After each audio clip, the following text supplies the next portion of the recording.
Şu жаңы келген техникалар менен куттуктаймын.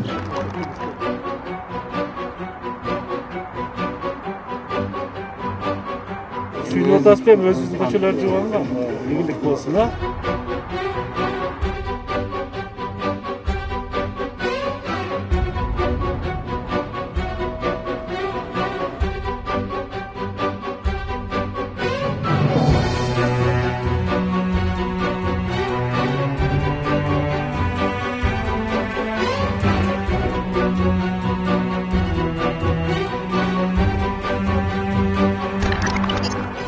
Былтырдағы жергілікті бюджет есебінен 30 миллион сом қарап атайын адистештирилген 14 техника алып бергенбиз. Ушул биздин тазалык ишканасынын паркын жаңылоо максатында.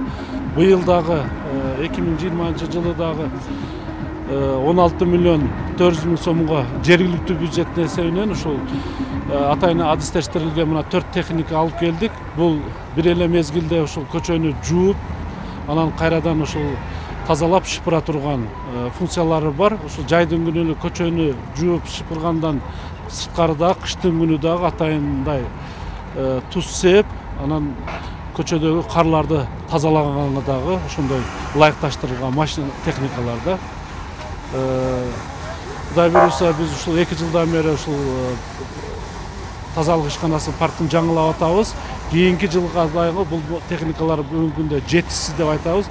Кийинки жылда мүмкүнчүлүккө жараша атайын адистештирилген техникаларды ушу жергиликтүү бюджеттин эсебинен да карап алып беребиз да.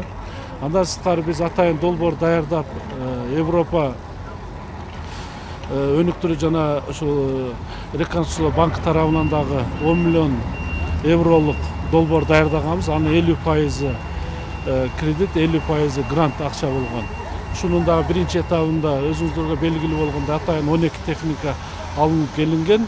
Буну да тапшырдык. Анан мына таштандыларды таштай турган чоң контейнерлерди дагы алып бергенбиз. Бүгүнкү күндө мына 1136 ушул кичинекей 1 кубтук таштан таштоочу контейнерлерди алынып келе башталды. Биринчи этабында мына 380 данасы келди. Буну дагы шаардын ушу борбордук көчөлөрүнө, кичи көчөлөрүнө коюп атабыз. Мындан ары дагы келген кийинки этаптарын шаардагы бардык көчөлөргө ушундай жаңы таштан таштоочу контейнерлерди коюп беребиз деп ойлойбуз.